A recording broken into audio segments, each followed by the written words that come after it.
Squeak, squeak, squeak! Welcome back, boys and girls. Welcome back to Mouse Week, the week that I read you stories about a mouse. And the story we're reading is The Mouse and the Motorcycle by Beverly Cleary. So far, we have read chapters 1, 2, 3, and 4, and today we're going to take a look at chapter 5. Now, in the last chapter, Ralph made friends with the little boy Keith, and Keith let him ride his motorcycle, and when the chapter left off, he was still on it. Chapter 5 is called Adventure in the Night.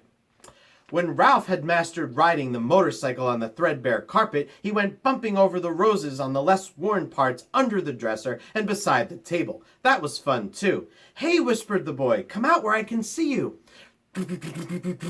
Ralph shot out into the moonlight where he stopped, sitting jauntily on the motorcycle, with one foot resting on the floor. "Say," he said, "how about letting me take her out in the hall, just for a little spin, to see how fast she'll go?" "All right, but promise you'll bring it back," said Keith. "Scout's honor," said Ralph, who had picked up many expressions from children who had stayed in 215. "Okay, I'll tell you what," said Keith. "You can use it at night, and I'll use it in the daytime. I'll leave the door open an inch so you can get it in. That way you can ride up and down the hall all night long." "Can I really?" This was more than Ralph had hoped for. "Where do you want me to park it when I come in?" he said. Someplace where the maid won't step on it," said the boy. "That's easy, under the bed. She practically never cleans under the bed." "Yes, I know," said Keith. "I looked. There's lots of dust mice back there."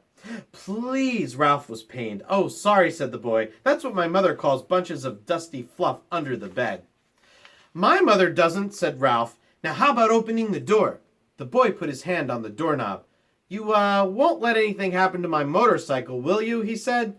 "You know I wouldn't let anything happen to a beauty like this," said Ralph. "See that you don't, and don't stay out too late." The boy opened the door and permitted Ralph to put out into the dim light of the hall. Ralph had a scary feeling he was on the threshold of adventure. There were no beds or chairs for him to dart under in case of danger. The floor creaked. Someone was snoring in room 214 across the hall.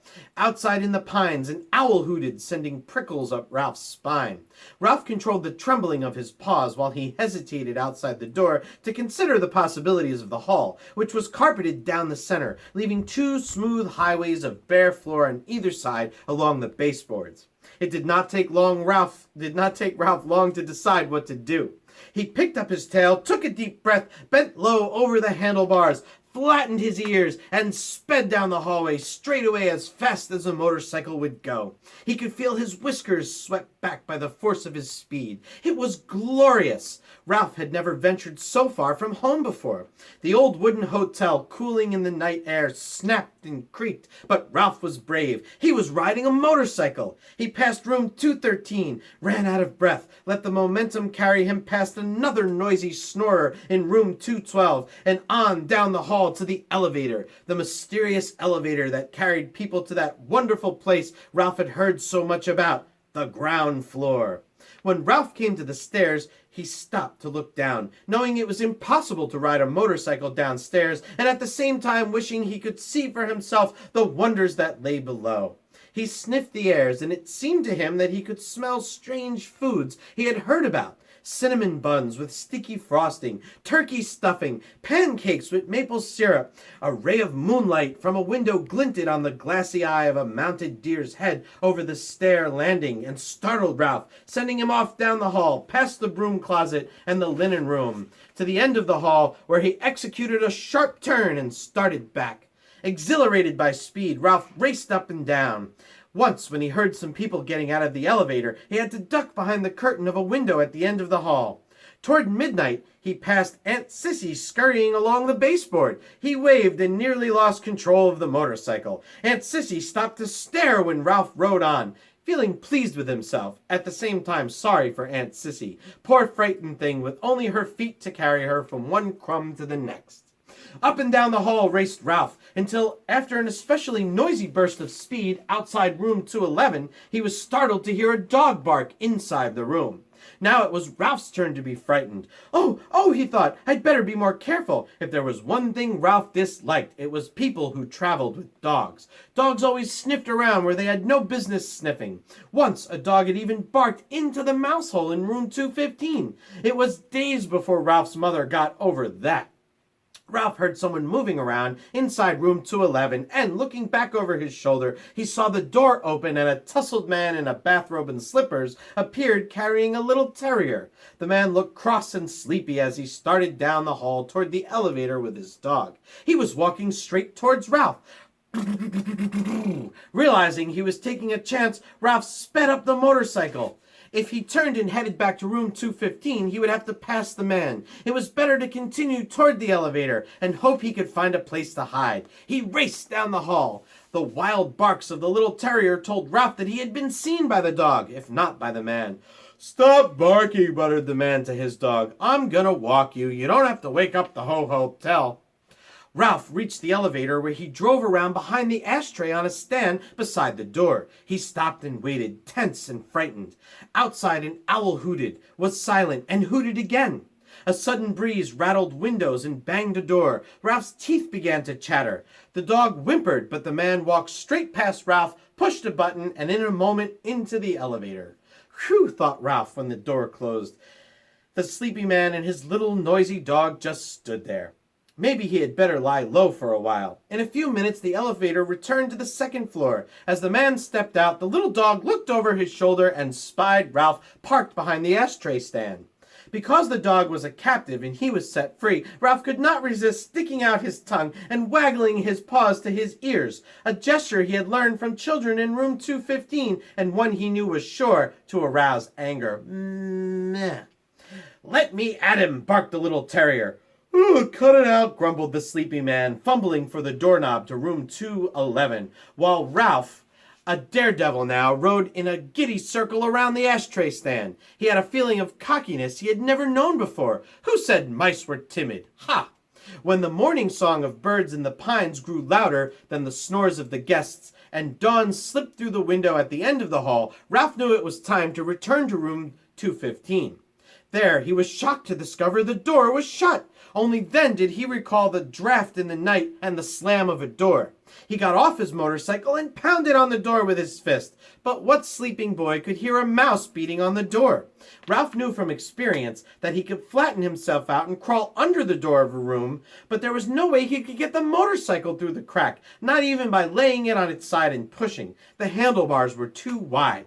Ralph dismounted from the motorcycle, sat down, and leaned back against the baseboard, prepared to guard the motorcycle until Keith awoke and discovered the door was shut. He was tired after a night of such great excitement and full of dreams. Now that he had seen the hall, he could no longer be satisfied with room 215. It was not enough. He longed to see the rest of the world, the dining room and the kitchen and the storeroom and the garbage cans out back. He wanted to see the game room, where he had been told grown-up people played games with cards and balls and paddles. He wanted to go outdoors and brave the owls to hunt for seeds. Ralph, a growing mouse who needed his rest, dozed off against the baseboard beside the motorcycle. After the experiences of this night, he would never be the same mouse again. The next thing Ralph knew, Matt the bellboy was standing over him.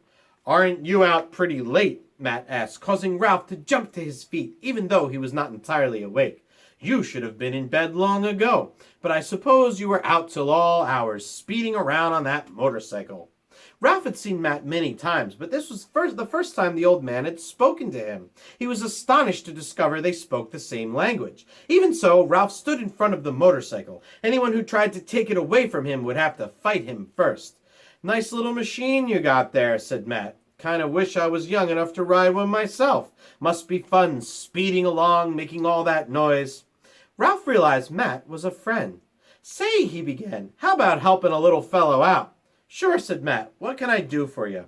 "Open that door a crack, just enough so I can ride through. I promised the boy I would park his motorcycle under the bed." Good place," said Matt. "The maid never cleans there if she can help." Very quietly, he turned the knob and opened the door just enough for Ralph to ride through. The boy bumped up and over the edge of the carpet, swung around the wastebasket and the bedside table, and was about to drive under the bed when, "Eek!" screamed the boy's mother, who was standing in the doorway between 215 and 216, in her bathrobe with her hair up in rollers. "A mouse!"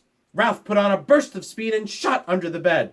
"Where?" said the boy's father, coming out from room 216. "Under the bed!"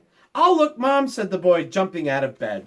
Keith's face appeared under the lifted edge of the bedspread, where Ralph sat trembling on the motorcycle. The boy held his hand out and beckoned. Ralph understood. He dismounted and ran up the boy's arm inside the sleeve of his pajamas until he came to the crook of his elbow. There he waited, shivering, to see what would happen. Down the end of the sleeve, he could see the boy's fingers close around the motorcycle. Then he felt himself being lifted as the boy rose from his hands and knees. "It's just the motorcycle," Keith said. "Yes, that's it," agreed his mother. "The door opened and a mouse rode in." The boy's father began to laugh. "You're still dreaming." "But I'm positive," insisted the boy's mother. "That you saw a mouse on a little red motorcycle?" finished the boy's father, and laughed even harder. "You make it sound so ridiculous," said the mother. "Well," said the father, snorting with laughter. "Well, perhaps I was dreaming," said the mother reluctantly, "but I know I saw a mouse. I'm positive, and I'm going to report it to management. I knew the minute we moved into this spooky old place that it had mice." "Now I've done it," thought Ralph, inside the pajama sleeve. Whew, boys and girls, that was a close one for Ralph. Boy, zooming around on that motorcycle sounded like so much fun, but that poor mother, she really did see a mouse. Well, that's the end of Chapter 5. Tomorrow, we're going to read Chapter 6, and we're going to find out what other adventures the mouse and the motorcycle get up to. I hope you enjoyed reading that. Click the turn-in button so I know you guys read it, and leave me a comment. Tell me what you thought about Ralph's first adventure in the hallway, and I will try to write back to each and every one of you. Anyway, have a wonderful night, and thank you for watching, and tomorrow we'll read Chapter number 6 during Mouse Week. Squeak, squeak, squeak!